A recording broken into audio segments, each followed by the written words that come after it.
Antoine Lefebvre, sénateur-maire de Laon et président de la communauté d'agglomération des Pays de Laon, a réuni la presse le lundi 11 juillet pour répondre à certains commentaires émis depuis jeudi dernier, jour où a été voté l'arrêt définitif du POMA.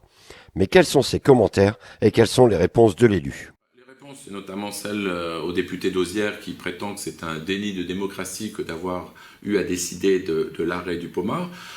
Tout comme M. d'Auzière, nous sommes élus par le peuple, les délégués communautaires, les maires des communes qui constituent la communauté d'agglomération, et portés par le suffrage universel, nous avons effectivement décidé de lever l'option sans POMA. Donc il n'y a pas de démocratie. Certains prétendent aussi qu'il faudrait des études complémentaires. Les études dont nous disposons actuellement sont suffisantes pour prendre en toute connaissance de cause la décision qui s'impose. Alors, il a été dit que les chiffres annoncés du dossier POMA sont faux. Ce sont pour vous des mensonges?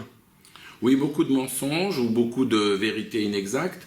Et puis je dirais, c'est pas parce qu'on répète plusieurs fois un mensonge qu'il devient une vérité. Les chiffres, c'est vrai, ont fluctué, tout simplement parce que POMA, dans ses réponses, a donné aussi des réponses parfois aléatoires, parfois changeantes. Ce qui est sûr en tout cas, c'est qu'un POMA renouvelé à l'identique, donc dans les mêmes configurations en termes de fréquence, et il faut débourser 15 millions d'euros. Et ça, les chiffres de POMA sont attestés dans des documents écrits. Certains ont parlé d'une autre solution à meilleur coût, mais il faut quand même débourser 8 millions d'euros. Mais dans ce cas, ce n'est plus la solution du POMA tel que nous le connaissons, puisque c'est la même fréquence toutes les 10 minutes que les bus. Et donc, par conséquent, pourquoi dépenser 8 millions alors que nous pouvons utiliser donc des bus qui nous feront économiser 700 000 euros par an en fonctionnement?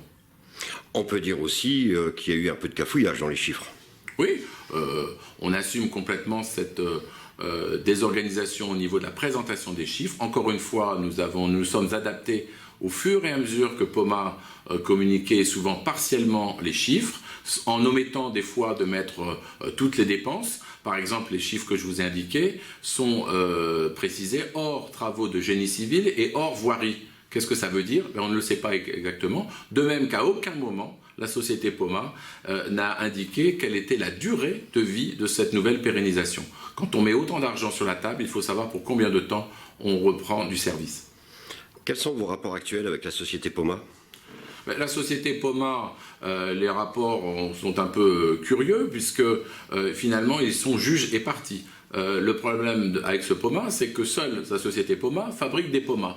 Et autrement dit, ils sont directement intéressés, bien sûr, pour pérenniser, mais ils sont les principaux bénéficiaires de cette pérennisation, mais ils sont aussi ceux qui nous conseillent.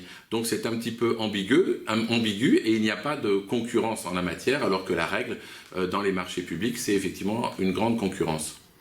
Alors pour vous et vos collègues de la communauté d'Agglo, la décision prise envers le POMA est-elle courageuse? Elle est courageuse et elle prend justement le sens non seulement des responsabilités et le sens de la réalité. Ça aurait pas du tout été courageux que de repartir dans l'inconnu, de sauter dans l'inconnu dans un précipice, augmenter la fiscalité. On peut tergiverser sur les chiffres, mais c'est une augmentation importante de la fiscalité qu'il était à prévoir. Et pendant les 10 prochaines années, nous étions tenus par cet engagement financier, par cet investissement, et nous n'aurions une capacité d'investissement diminuée dans d'autres domaines, ce que nous ne souhaitions pas au niveau de la communauté d'agglomération. Vous vous étonnez aussi que certaines personnes ont découvert récemment l'intérêt écologique du POMA.